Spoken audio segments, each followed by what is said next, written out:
Hello, everyone, and welcome to today's Circuit Stream event on Intro to Data Analytics. I say this at the beginning of every event, but it's impossible to beat the millennial pause at the beginning of this because the way the platform starts the event takes an extra second to show on my side. So if I'm just standing there smiling at the beginning, I do apologize. But welcome, everybody. Before we kick off the actual event itself, I am going to familiarize everybody with the event platform that we're on here today. So in the bottom right corner, you can see there is a chat log there. Please utilize that throughout the presentation. You can chat with us, the guest speakers. You can chat with the team. You can ask us anything. Although we are going to do a specific Q&A at the end of the session. So if you have any questions for the speakers, especially after they present, go ahead and throw them into the questions tab. And we will purposefully just temporarily ignore them until the end of the session so we can do the live Q&A together with you. So yeah, put your questions in, interact with each other in the chat. There's also a polls tab there. I dropped a couple polls in, asking kind of like what industry you guys are working in. I think there's two different polls in there. And that's it. So before we go here, the screen's moving around on me. It must be my team in the background. Before I officially kick this off, I usually invite people to share where they are joining us from in the chat. So feel free to just to let me know where you guys are joining from. We used to have emojis, live emojis on here too, and now I've just got the hand raise option. I don't know why I can't do live smiley faces or anything anymore, but I am personally myself, I'm from Calgary, Alberta, Canada. And one of today's speakers is also from Calgary. And then we have another speaker joining us here today. I believe Duncan's from Montreal. So yeah, so Vancouver, Calgary, awesome couple responses in there. Perfect. All right, well, I'm going to go ahead and get the presentation kicked off. Victoria, Vancouver, Halifax, welcome guys. Looks like everyone's from Canada here so far. So I'm going to make this screen big because this is the information here that I'm going to share. Oh, something else I should note to everyone, this session will be fully recorded and sent out to everybody after the event. So feel free to jot down any notes if you like. You can take screenshots, you can take pictures, you can take anything you like that way, but you're also welcome to just kind of sit back and relax because you will get a full recording of the event afterwards. So with all the details and stats there. So let's go ahead and get this started. I'll start off by introducing myself. So my name is Tyler Trapp. I'm the marketing events manager at CircuitStream.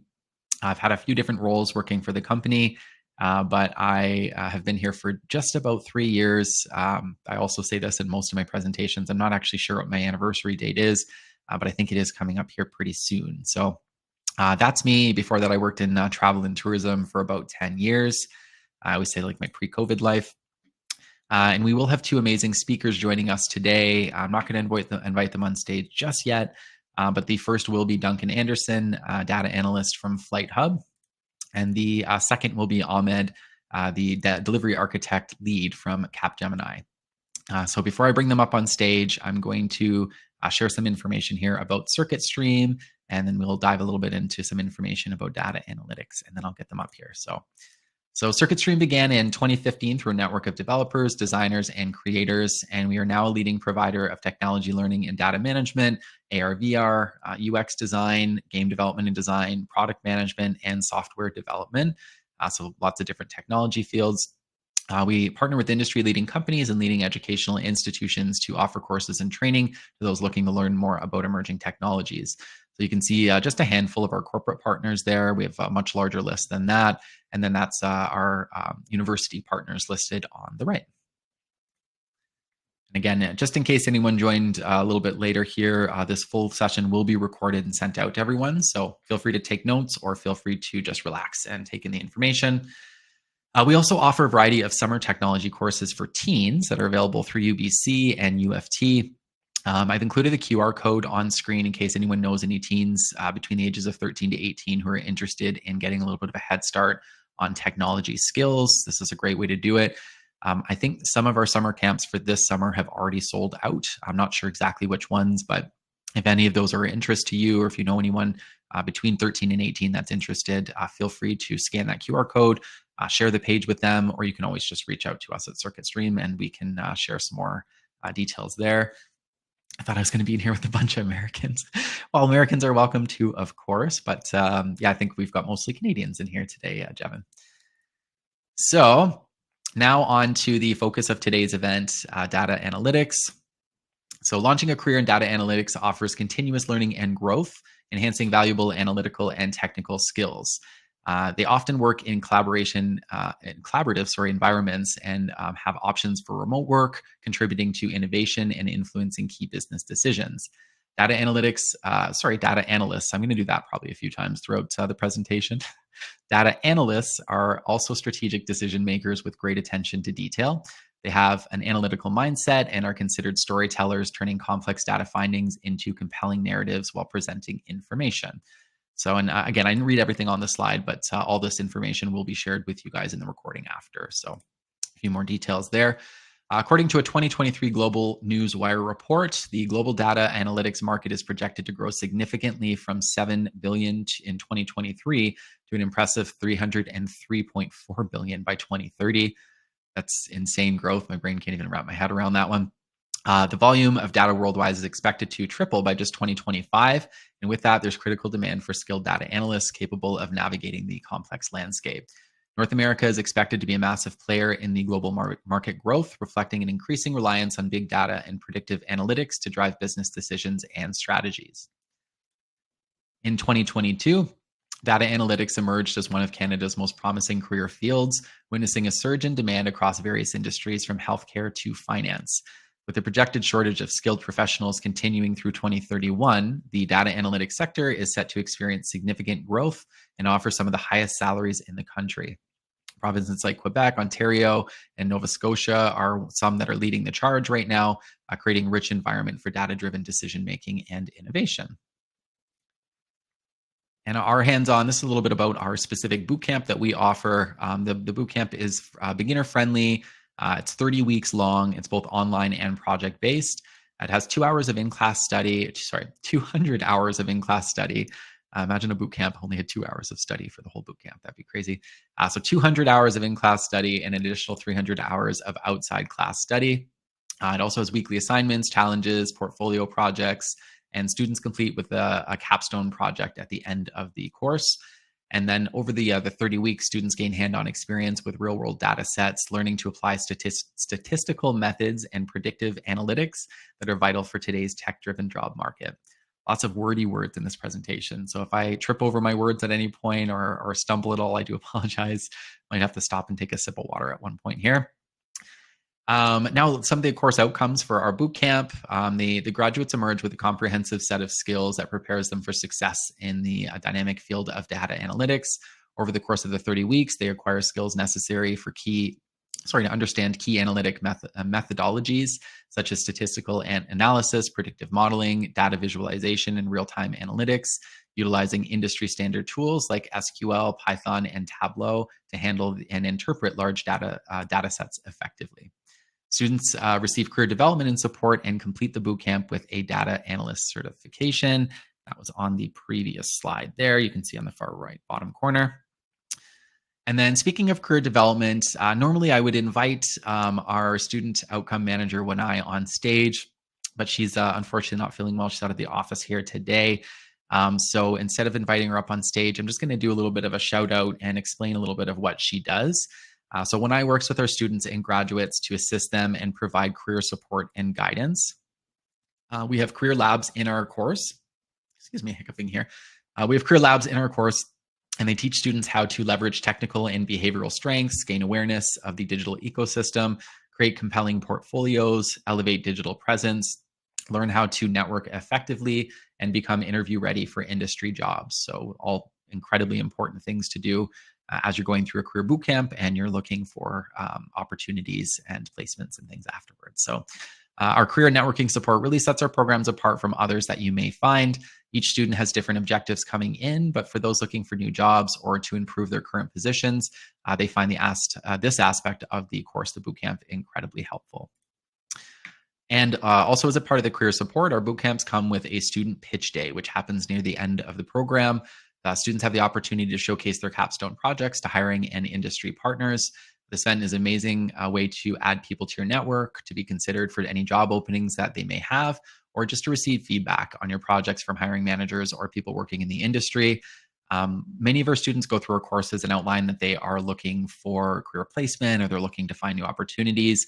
And then we also have people who take our courses sometimes and they already have an existing job and they're looking to add skill sets to that. So, every student has different goals coming through. But if your goal is that you are looking to network with people, to connect with industry professionals, or to find opportunities, that's where One Eye is going to be your best friend as you go through the course and once you complete. So that's a little bit about One Eye.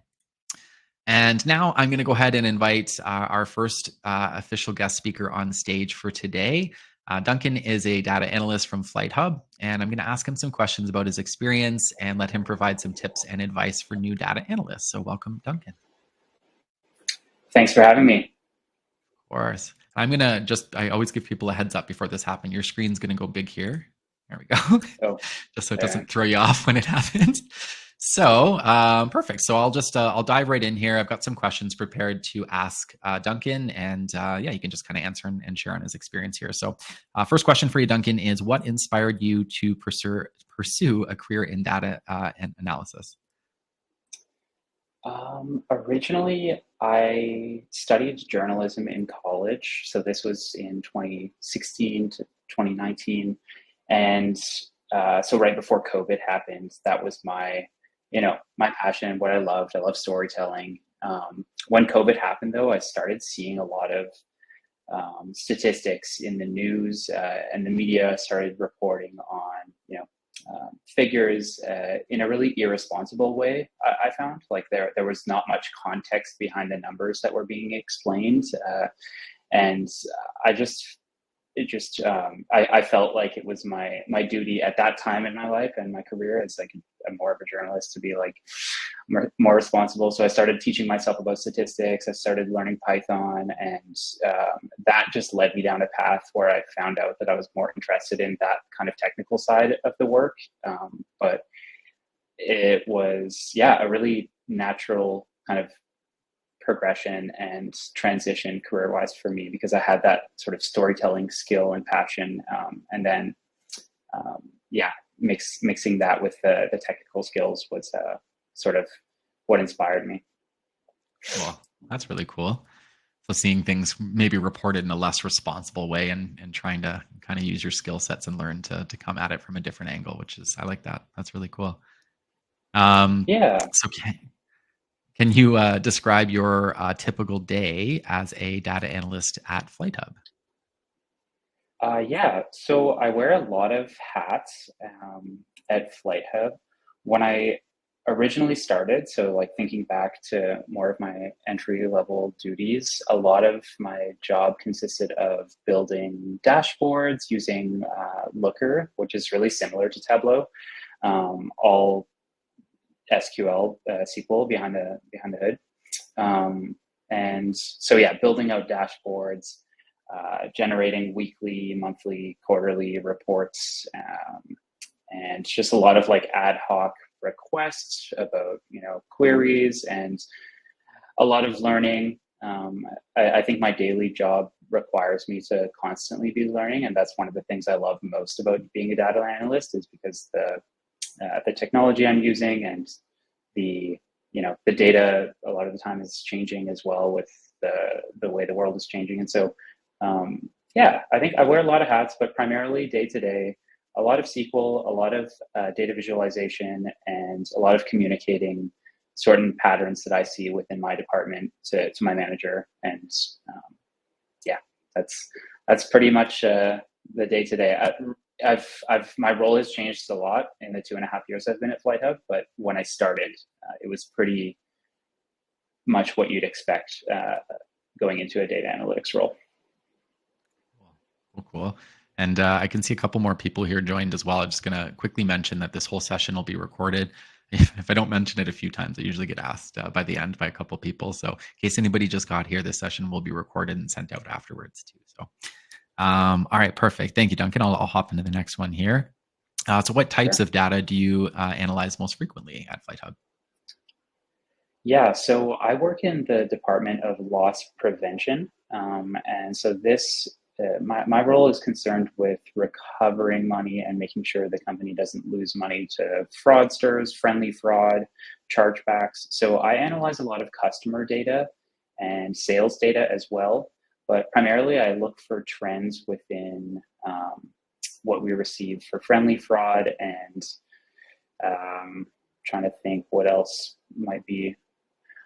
There's some, of course, like I don't want to get into specifics of some of the data because I think that's private, but customer data and I look a lot for patterns within fraudulent behavior and try to make sure that we have the right checks in place, and catching these things really early is important to make sure we can block that from happening. And so there is a certain amount of pressure that comes with the job, and a time sensitive manner in like reporting these things, and to be able to do that effectively, I think building out dashboards and staying ahead of things, and being able to predict things as well with the customer data that we do have is important. In terms of other data I analyze frequently, customer service data. So I work with a lot of chat data. FlightHub launched a chatbot 6 months ago, I want to say, maybe 8 months. And with that has come a lot of modifications. We're using a large language model for the chatbot.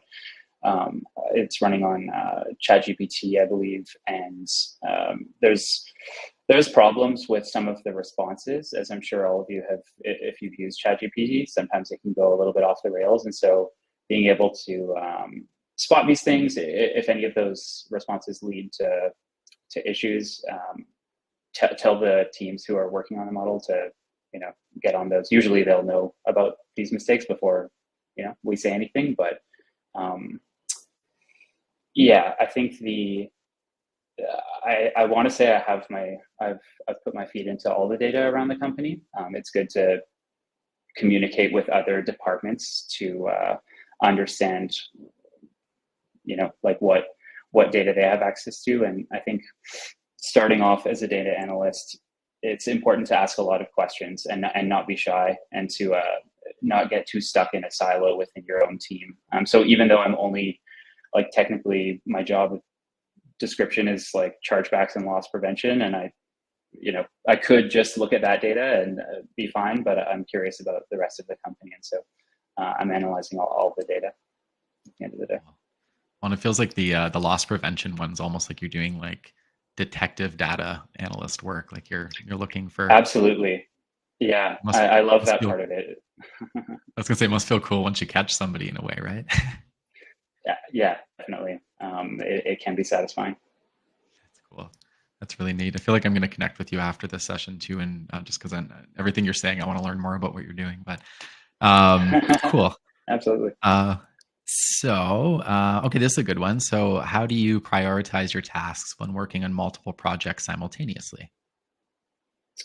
I don't. It's always chaos. It's always chaos. No, I'm joking.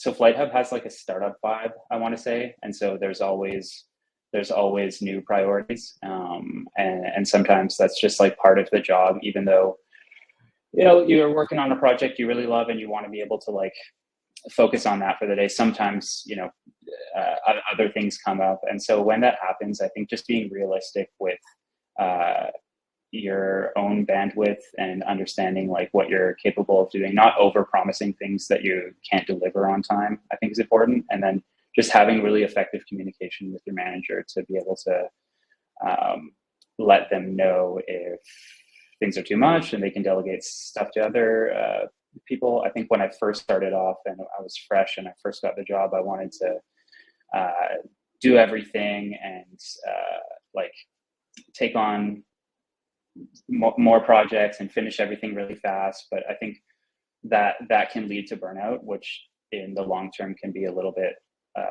inefficient.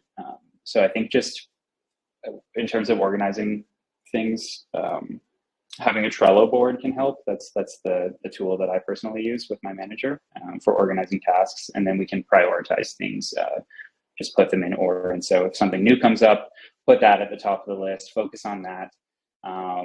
and one other thing that is more for me than maybe everybody, but I have certain periods of the day where I like doing my really focused work. And for me, that's in the morning.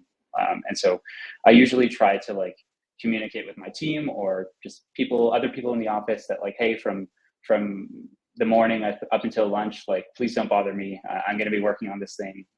We can have small talk like after lunch. So I think that's about it. Yeah, I was having a chat with somebody in the office, in my office the other day, also very startup vibes in terms of the environment style. And so we're very open kind of industrial office, and our desks don't have anything around them. It's just all open. And we were joking about how we could let people know when we're in a do not disturb mode because it's so open concept and so Mm-hmm. accessible. And we were thinking about getting different hats or something to put on while we're sitting in our chairs so people know that we're doing something. And now I'm in a separate room for this meeting, but yeah, it's the same thing. It's just trying to find ways to say, hey, I'm not available for this little chunk of time. I'm going to knock off these 80 tasks that I had to do this week, and yeah, so that's cool. That makes a lot of sense. Yeah. Okay. So the next question I have for you here is, how do you ensure that your data insights align with FlightHub's overall goals? That's a really good question. I think going back to what I was talking about earlier in not like getting stuck in a silo within a company, like having a good idea of what other teams in the company are working on and just trying to understand your role in the bigger picture, it can be really helpful when it comes to like how you approach certain projects. A lot of the times when I was starting off, I thought something was really interesting or like really like personally. I thought that it could be an interesting route to take, but financially, was it going to have an impact? Probably not.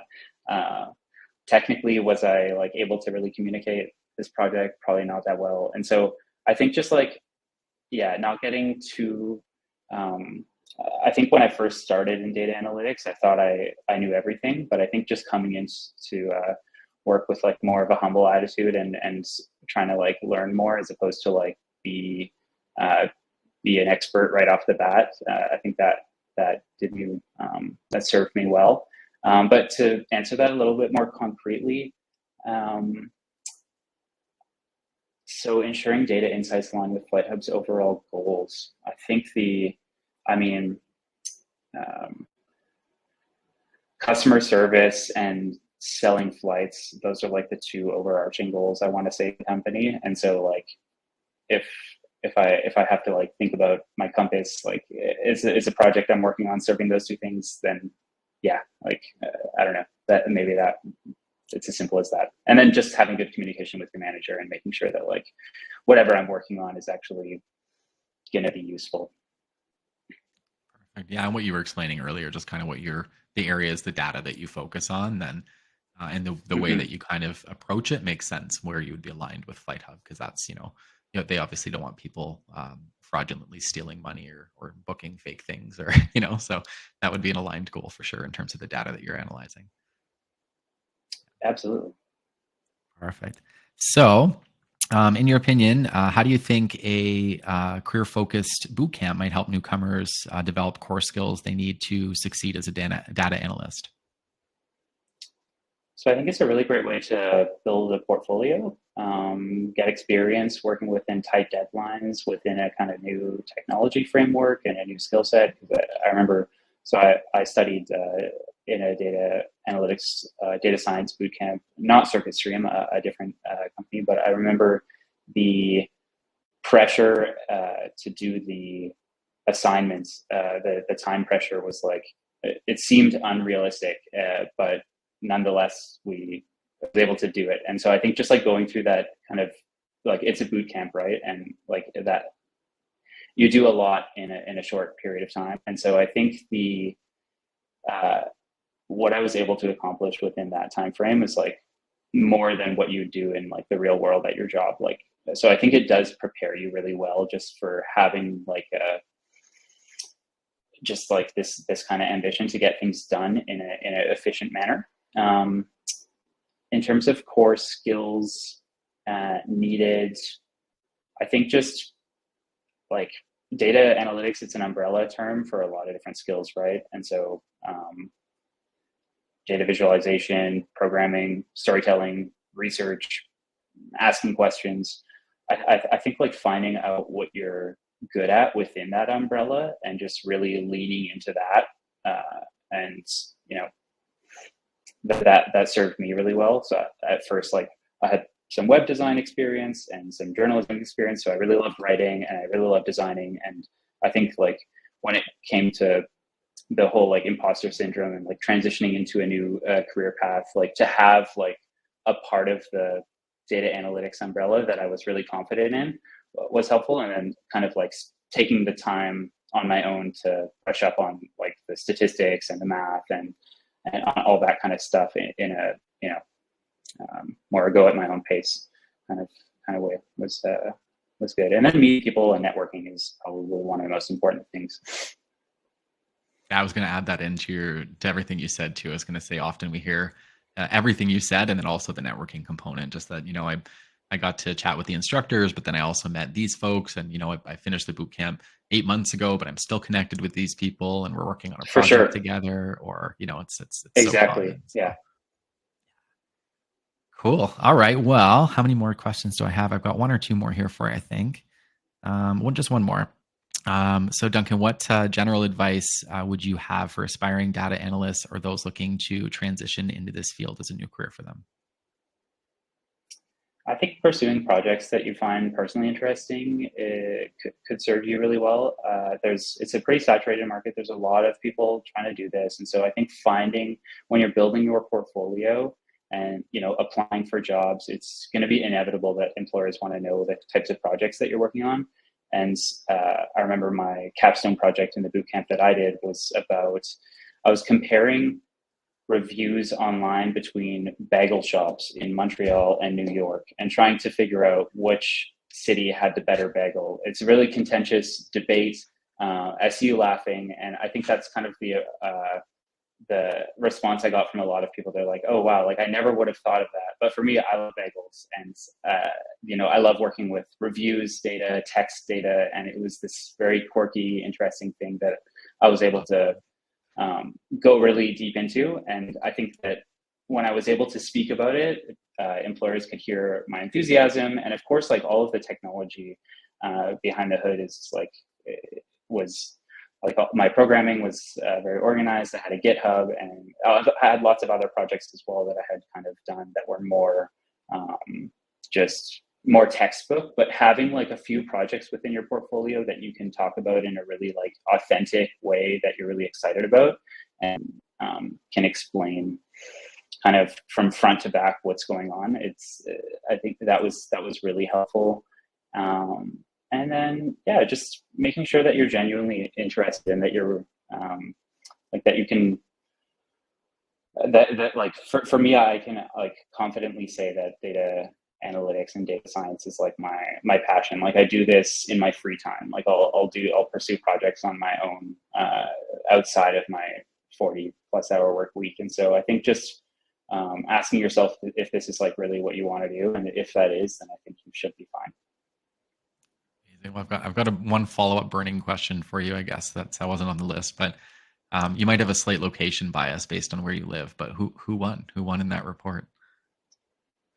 From a pure like you know how on Google reviews and Yelp there's like a star rating, like 5-star rating. So like just in terms of like the star rating, Montreal won, I think, because there was like less shops, but the nature of reviews is so biased. It's either like I love this place or I hate this place. And so my analysis ended up just it needing actually a little bit more work to come to a conclusive answer.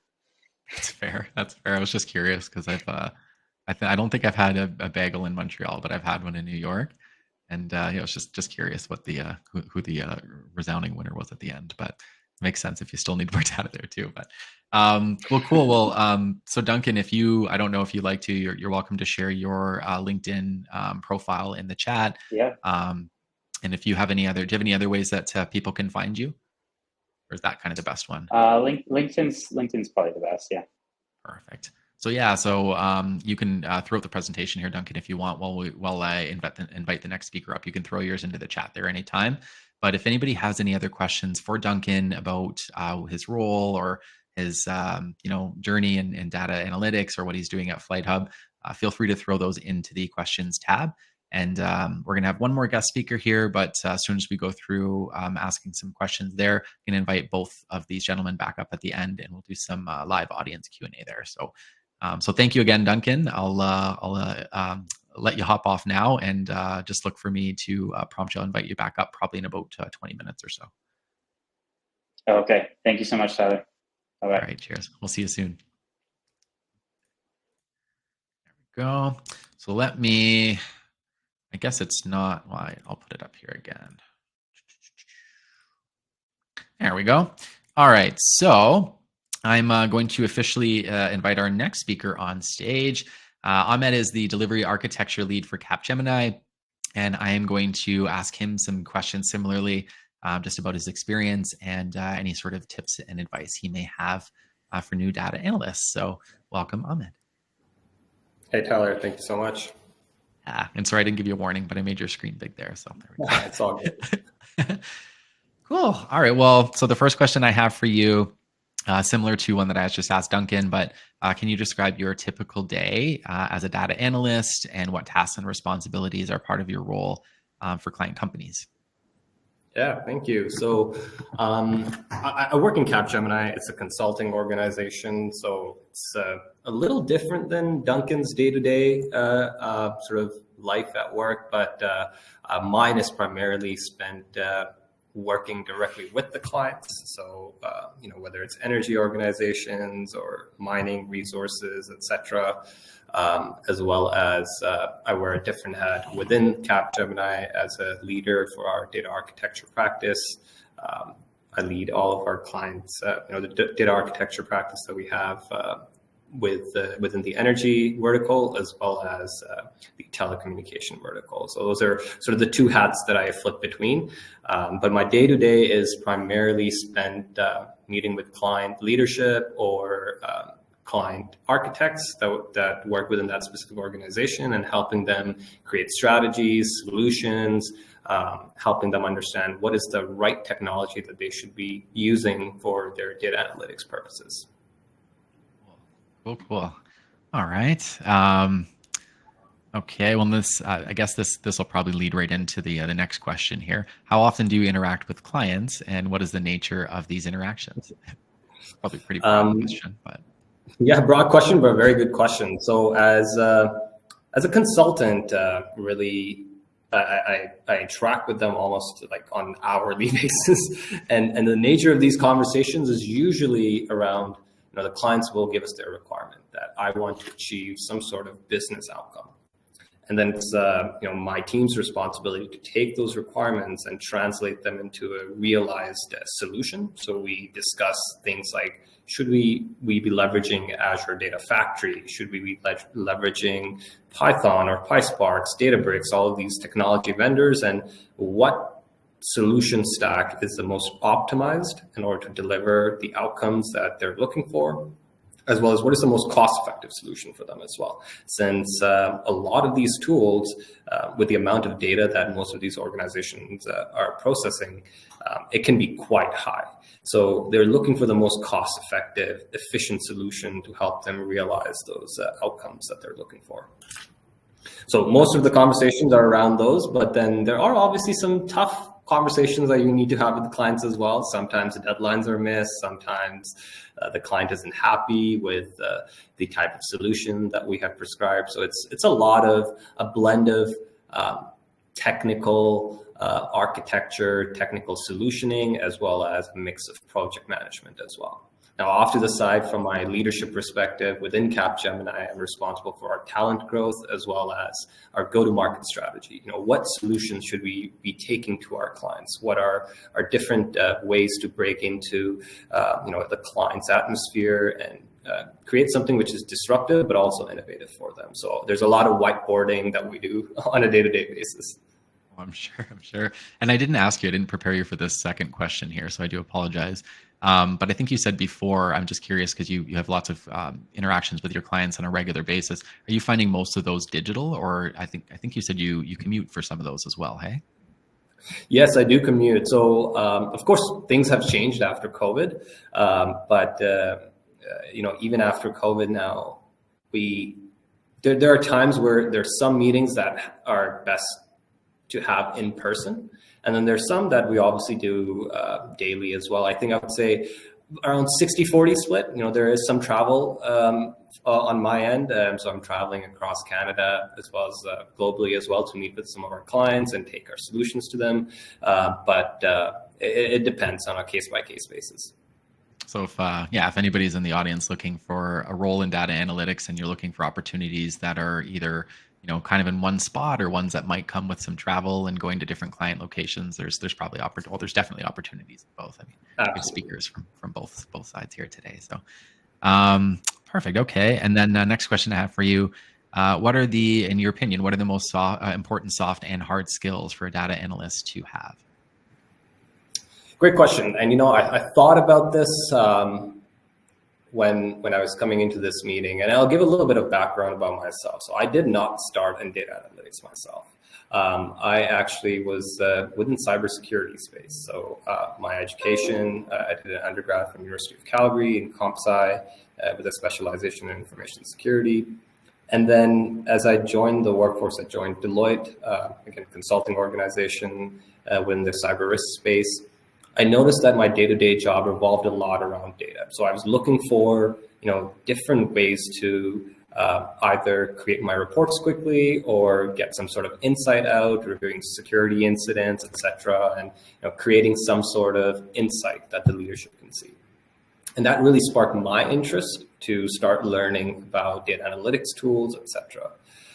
So now going into transitioning from a cybersecurity into a data analytics profession, I noticed that a lot of my soft skills were the ones that you would probably have in every other profession. You need the ability to communicate effectively, you need the ability to convey your messaging, whether that's in a written format or whether that's verbal.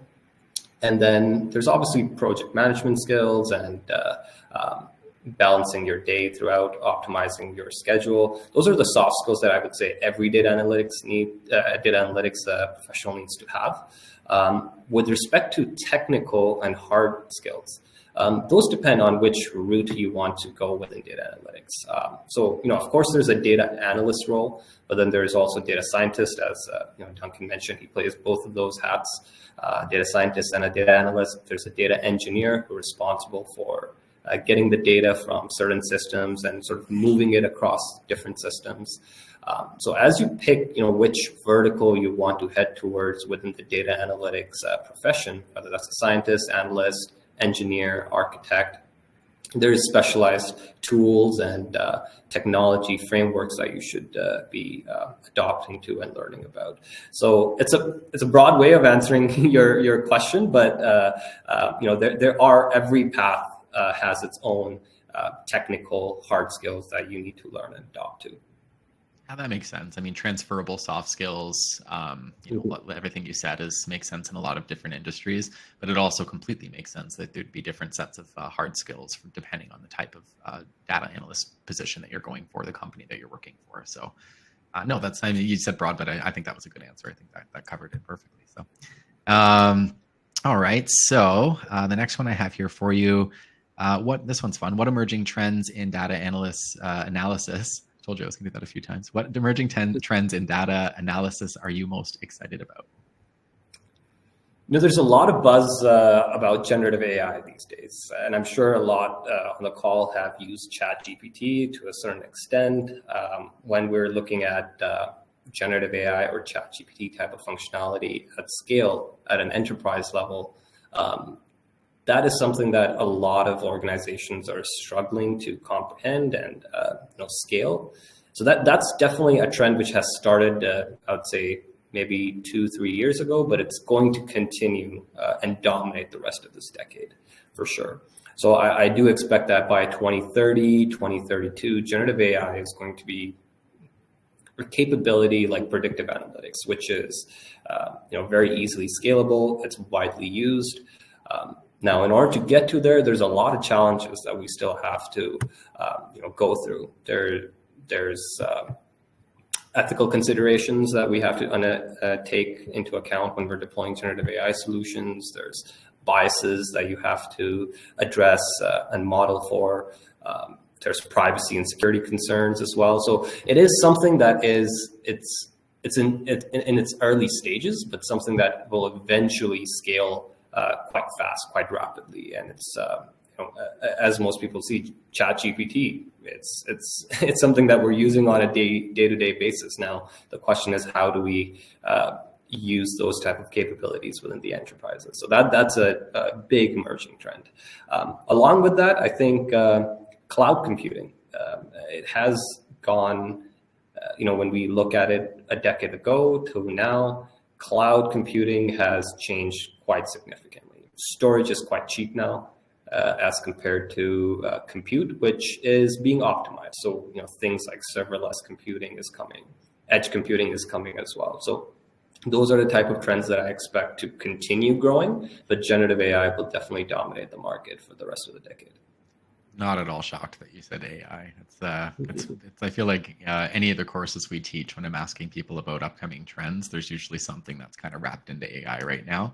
And I was just thinking about that too the other day in terms of data analytics and how AI could be a big security concern, but it also could be incredibly supportive, because you could almost program AI to not, because it's not a human that's going to be able to steal data or steal, data they shouldn't be viewing. You could almost program it not to do that, and then you don't have to worry about it, right? Absolutely.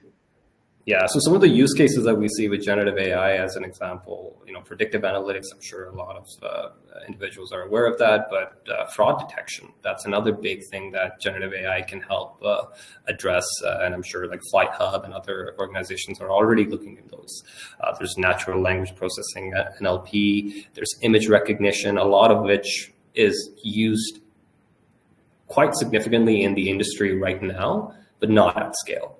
So, that's something that I know a lot of energy companies, specifically given that we're in Western Canada, our market is dominated by energy organizations. So that's something that they're heavily looking to invest into. And I'm constantly getting pinged by leaders within these organizations who are asking, okay, help me understand what's the strategy to adopt these capabilities.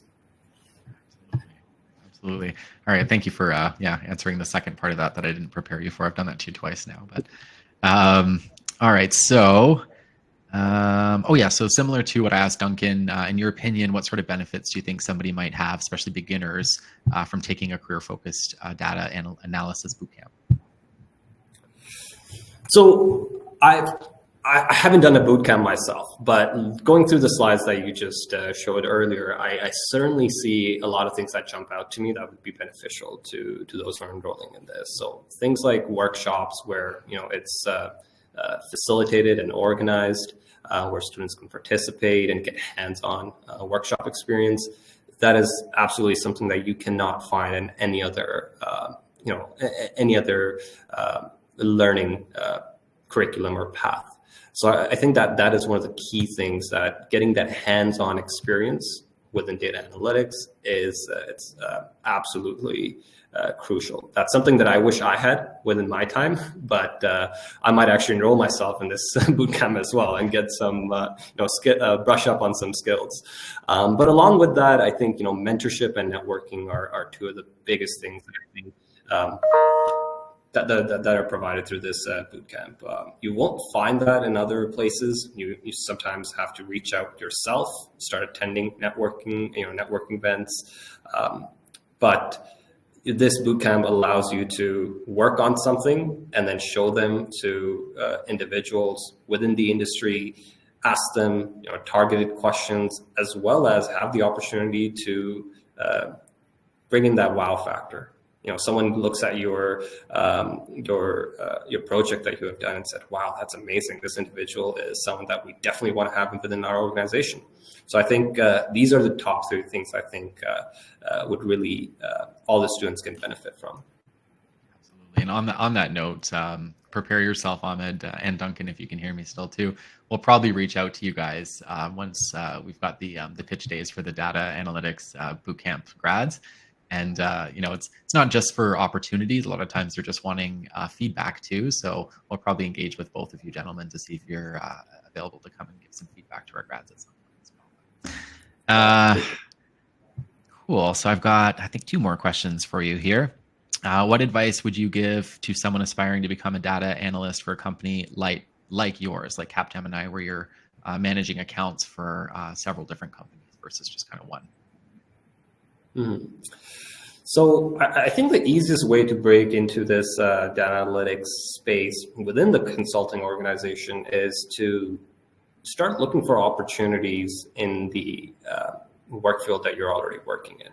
So if you're at a company that has, pretty much every company has data, try to find a way that you can play with that type of data, do some sort of data analytics project, or get yourself embedded in a data analytics project at your current company.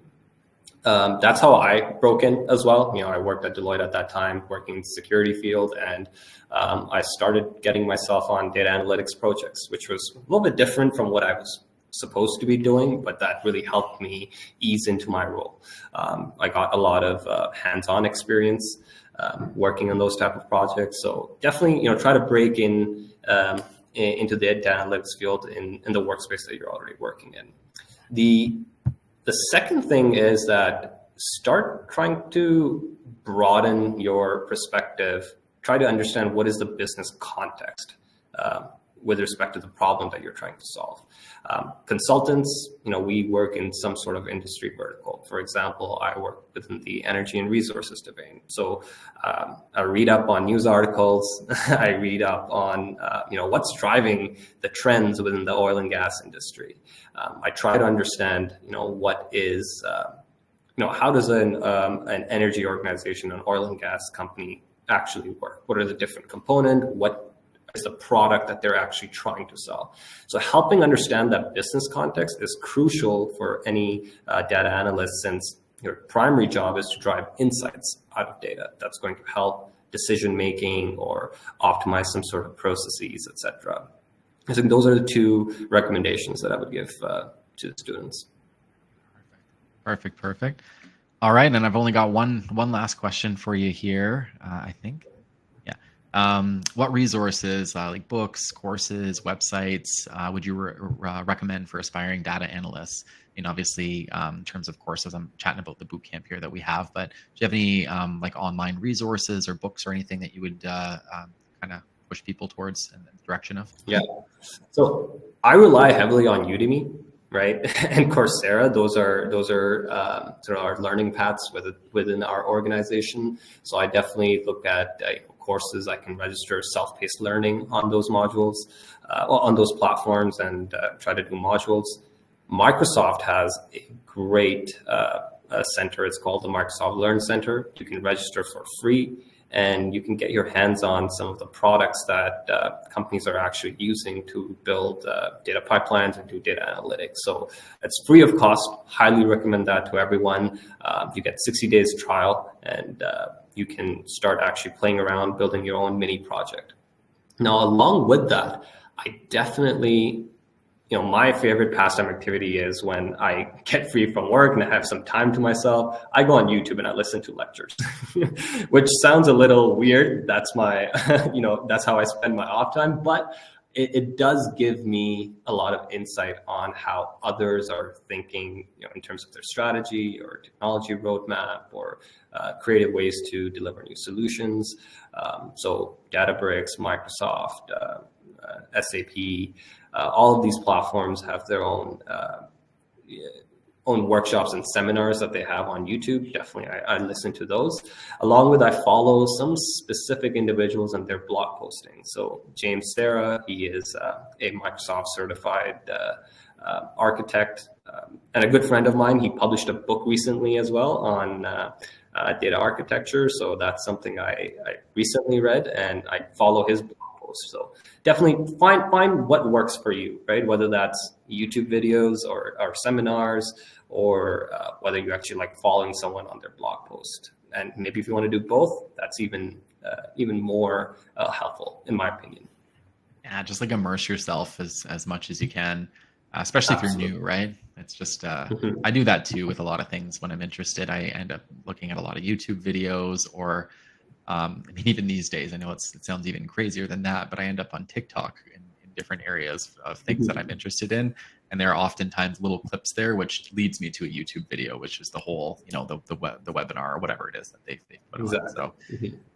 So, so all of these there are great examples of ways you can support yourself, whether you're in a current role looking to kind of flip, or if you're doing a new one, or if you're doing a boot camp with us or something.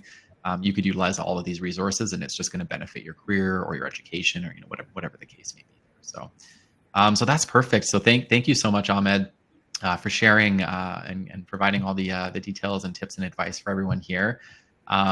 If anybody has additional questions for Ahmed, please go ahead and throw them into the questions tab.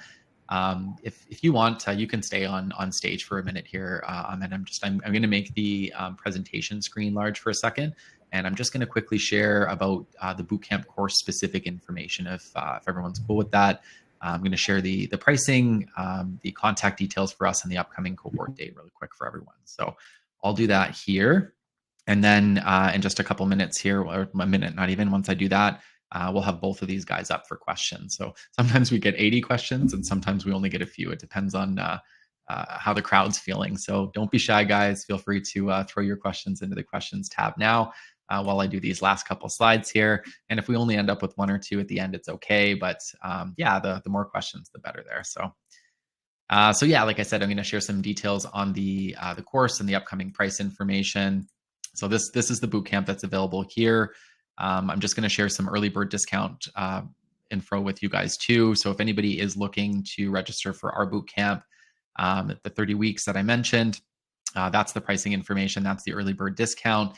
And then we also have, that's available until June 31st. So that's when the promo would end and the price would go back to normal. And there's payment plans. But basically, if you guys have any questions about the pricing, the payment, or the cost of the bootcamp, just reach out and let us know. The upcoming course date is beginning on September 9th, 2024. And like we said before, it is 30 weeks. So that would be the kickoff date. And then the contact information, like I said. So if you call that 1-800 line, it'll connect with the admissions team. You can also just email them, admissions@circuitstream.com, if you have any questions about the course. And if you scan this QR code here, it should take you right to our course page. So you can go on and kind of see any additional details there. You can request the whole syllabus. You can kind of see all the different sections of the course and how it's broken apart, and the capstone project, all that kind of stuff. So that is it for that part. Like I said, I'm going to invite both these guys back up. Ahmed's already here. So Duncan, if you want to pop back up on stage, you can. And I am going to just close this screen. I'll just let it be us three up here for now. I think we've only got a couple questions in here for now. So we can go ahead and start with the bottom here. So the first one, do you require industry knowledge specific to data analyst position? Do you require industry knowledge position? For instance, if we want to work in oil and gas industry, do we need to have oil and gas knowledge in addition to data analyst technical skill set? I feel like you probably both can answer that, but just because it's oil and gas, I looked right at Ahmed just because he was in that. Yeah. But I'll let you both answer it. Yeah, sure. Duncan, I'll give you a chance here as well. But short answer, no. Long answer, it is definitely beneficial. The reason I said no immediately is because a lot of that industry knowledge you will learn on the job as well. As you start looking at the data that you're working with, you'll start driving patterns, insights. You start understanding exactly what the data is speaking to you. And there are times where you have to massage your skill sets in order to understand, what the data is meaning in terms of, you might have to gain some industry knowledge around maybe pipelines or how, fracking works, etc. Those are given. But I think you have the opportunities to learn them as you're working along. There have been times, for example, where I did not know about the specific reservoir modeling, experience within oil and gas.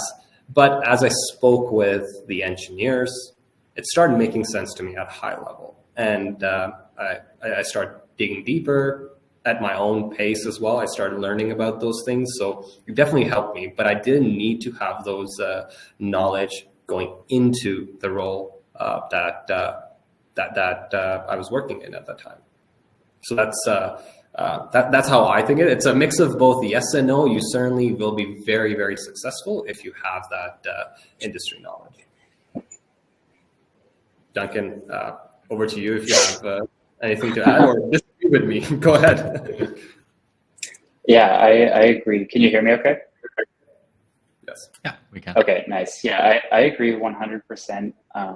Just thinking back to when I started and I was going into FlightHub as a chargebacks data analyst, I didn't know anything about chargebacks, but I did have a family friend who works within payment processing. And I remember leading to that interview, I spent a lot of time picking his brain about different merchants, how fraud detection models work within a company. And just I gave myself enough of a foundation going into that. And I also didn't pretend like I knew what I was talking about. I asked really good questions. And I think that's a good thing to just consider, especially when like you're working within experts of the field. It's like they can call you out and they'll definitely know that you don't know what you're talking about, right? So I think just being honest with yourself, and there is a science behind this type of work, and I think just having that skill set to lean back on, regardless of the domain specific knowledge, is really important, right? And I think that's what makes this career path really compelling.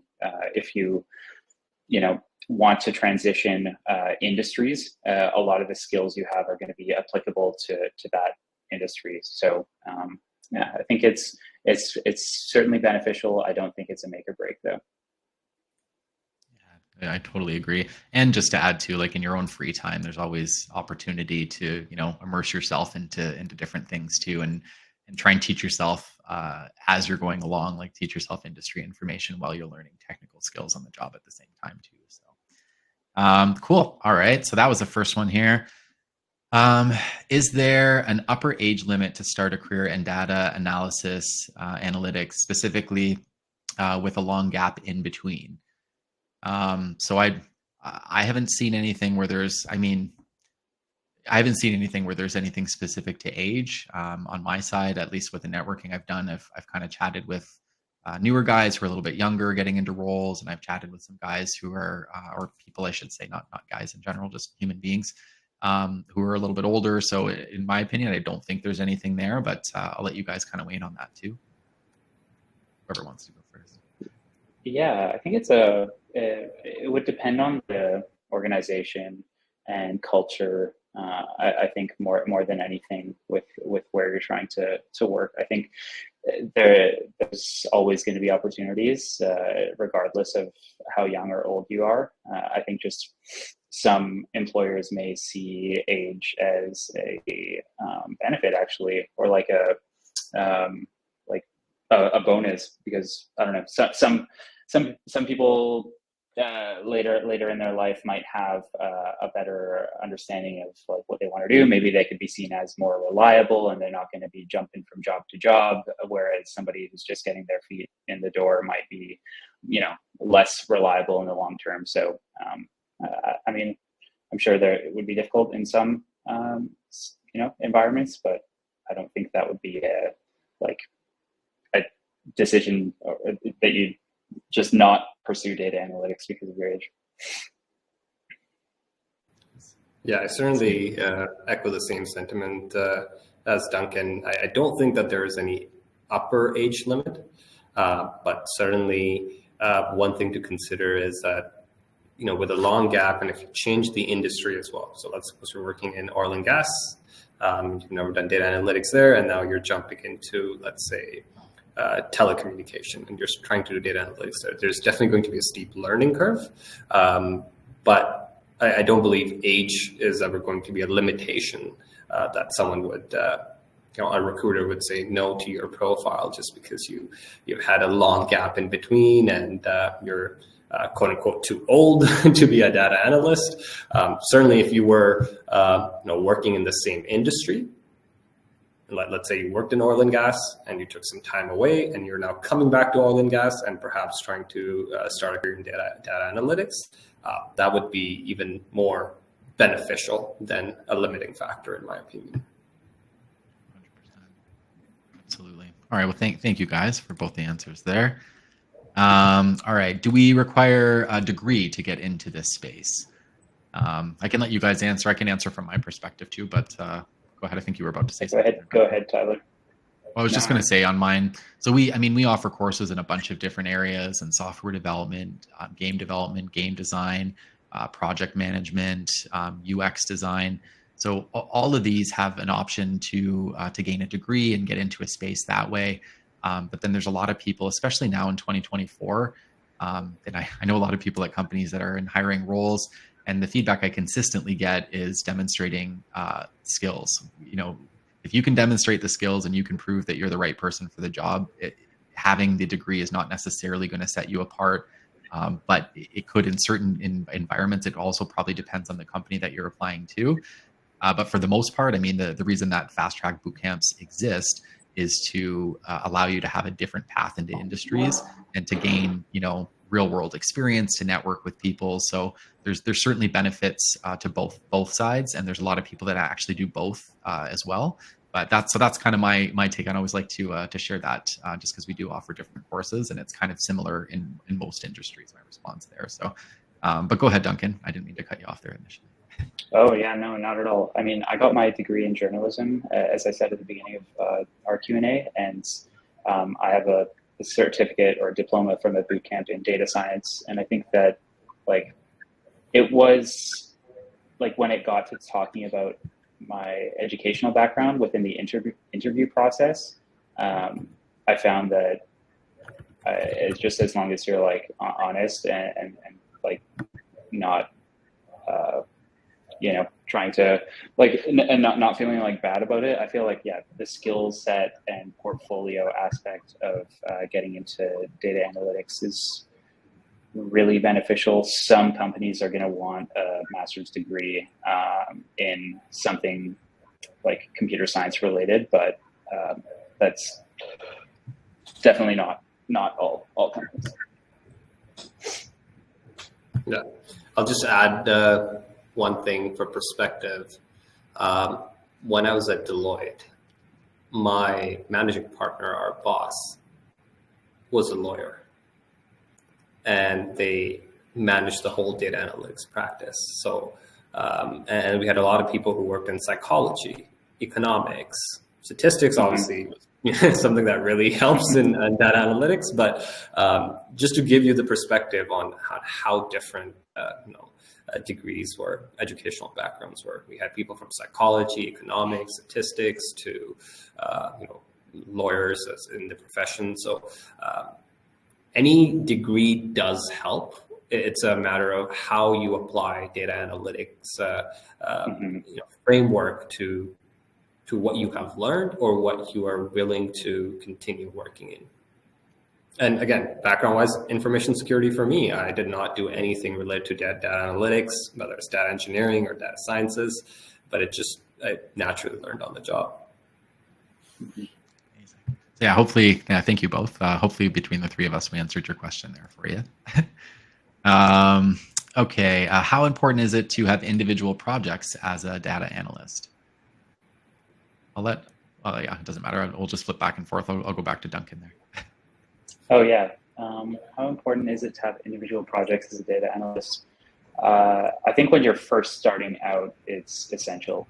You want to have something where you can demonstrate your skill set. An employer is not going to hire you just based off of an interview and what you're saying. You have to be able to demonstrate your knowledge in a number of different ways. And I think a good place to start is just running with an idea that you have and just, I think that online courses are a great way to get some beginner projects and see what it takes to complete something from start to finish, and host it on your GitHub profile, publish it on your website, and from there, if you want to tackle something a little bit more interesting to you, or once you have like a framework for a data analytics project and you have an upcoming interview, maybe you could put something together that's more specific for that role and just show like a case study. I think that was something I did before interviews that really set me apart from other applicants, was putting in the time prior to it and just doing my own little, doesn't have to be a huge thing, just some small data analytics project that I came prepared to interview that was really industry adjacent. Yeah, very, very helpful to have some work to show for yourself. I saw you nodding, Ahmed.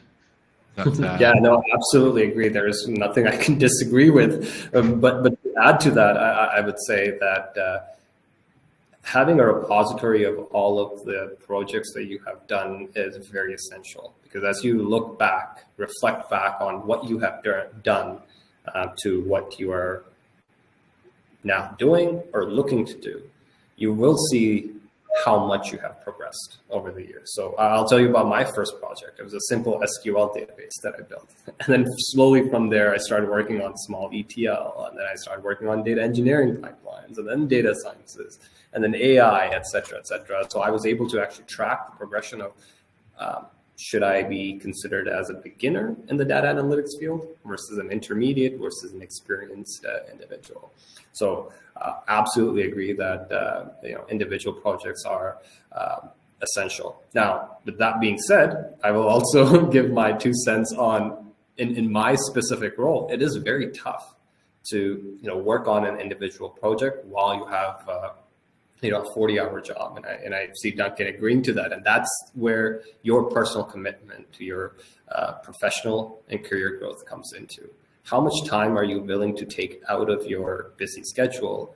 Maybe that's even an hour or maybe 2 hours to sit down and say, this is dedicated to my individual growth within this any space, not just data analytics, any space. I'll just shout out, that's the benefit of the bootcamp, because they'll keep you on track with getting those projects all the way through. Okay, perfect. Let's see here. And one last question I can see in here. Is data science a bigger umbrella covering data analytics? Just weighing in which course to take first and prioritize given limited time and resources. I come from a business background, and I think having the technical skills in these fields would really help, would really be useful. Sorry. Yeah, I'll let you guys weigh in first there. Do you want to go first, Duncan? Yeah, I think sorry, I got distracted by a Slack message. Do you want to take this over? I just have a quick. Yeah, for sure. Yeah. So for sure. Yeah. So I would say data science is a component of data analytics. It is very crucial to understand, but from a day-to-day, job or day-to-day tasks, it is quite different. A data analyst would be primarily sort of focused on working on large data sets, identifying trends, developing charts, visual presentations, and driving some sort of insight that's going to help the business or your leader make a strategic decision. Whereas data scientists, on the other hand, they design models and they leverage statistics, and they use data modeling in production for prototype purposes, for developing algorithms, for creating predictive models or custom analysis. So your day-to-day responsibility will differ quite a bit. It comes down to what you are looking to do from a future career perspective, or it also comes down to preference.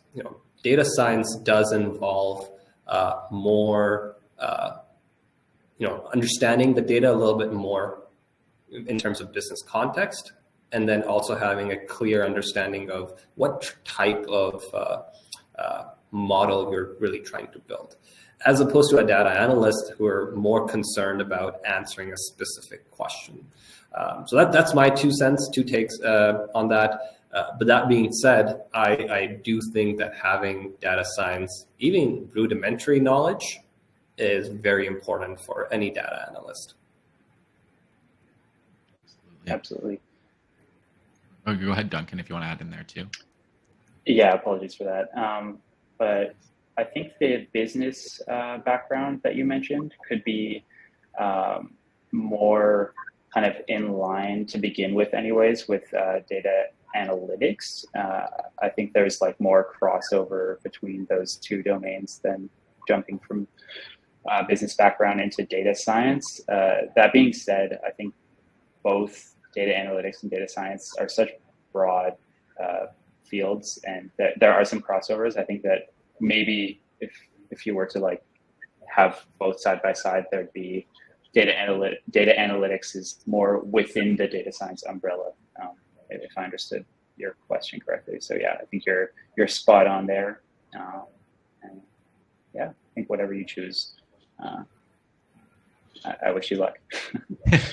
Yeah, and with that too, Jessica, I don't know if there's any attachment to the actual bootcamp in that question, but if you're curious about what the bootcamp would cover and kind of the different areas and what in data analytics you would get as you go through it, if you go, actually, if we've got a team member in here, Courtney, if you wouldn't mind sharing the link in the chat, we'll throw that into the chat for you and just go ahead and check it out. Just request the syllabus, and the same way that this event recording will get emailed to you, the syllabi or the syllabus rather, just one course will get emailed over to you. And you can take a look through and see if it's kind of in line with what you're hoping to do there. So cool. I think that's all the questions there that I can see. I'm just going to take one last look at the chat. I don't see any other chat. Okay, good. Courtney just threw the link in there though for the course. So I know I shared it earlier, but yeah, if anybody wants to click that, request the syllabus, it'll come right to your email. But all that aside, a huge thank you to both Ahmed and Duncan for taking the time today to join me on stage, to answer all the questions, and to provide your advice and feedback for the audience. So huge thank you to both of you for joining me here today. Thanks for having us. Absolutely. And I know I mentioned it earlier, but we'll probably be in touch to invite you guys to some of our graduate days in the future if you want to take a look at their projects and give some feedback on the capstones. Yeah. Sounds fun. And I'll invite you to come back and do another session like this with me in the future too. But so huge thank you to you guys. Thank you to everyone for joining. Feel free to check out circuitstream.com. The events tab, I think, is at the bottom of the website. We recently did some website redesign. So if you click on the bottom there, it'll take you to the events page and it'll show you any of the other course events or just general events that we have coming up. So feel free to join us for those. But with on that note, I'll go ahead and officially end today's session. I'll let these two gentlemen get back to their work there. But thanks again for joining us, and I hope everyone has a fantastic day. Cheers. Thank you so much, everyone. Thanks so much. See you, everybody. Thank you.